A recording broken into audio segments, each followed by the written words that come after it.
మళ్ళా అధికారంలోకి వస్తే, మా కూటమి అధికారంలోకి వస్తే కరెంటు ఛార్జీలు పెరగవు. ఇది మా భరోసా. అన్నా క్యాంటీన్లు మళ్ళా వస్తాయి. నాణ్యత లేని మద్యాన్ని అరికడతాం. జే బ్రాండ్ ఉండదు.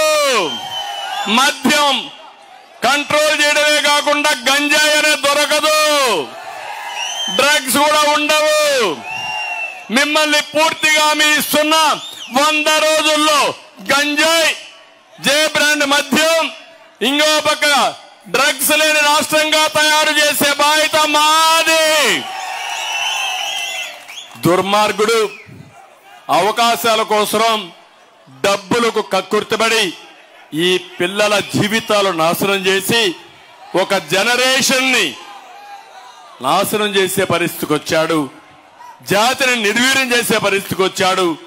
మనం కలలుగనిన మన బిడ్డలు మన చేతల్లో లేకుండా చేసే పరిస్థితికి వచ్చాడు. అది నా బాధ. అడుగుతున్నా మిమ్మల్ని అందరినీ, దుర్మార్గుని అడగండి వచ్చినప్పుడు. 5 ఏళ్లుగా ముఖ్యమంత్రిగా ఉన్నావు, ఒక్కరోజు నువ్వు సమీక్ష పెట్టావా? ఇన్నిసార్లు చెప్పాం, స్పందించావా? నువ్వు సమీక్ష పెట్టాడా ఈ ముఖ్యమంత్రి? ముఖ్యమంత్రికి అర్హత ఉందా ఈ ముఖ్యమంత్రికి? ఇతని పరిపాలన మనకు కావాలన్న తమ్ముళ్ళు మిమ్మల్ని అడుగుతున్నా.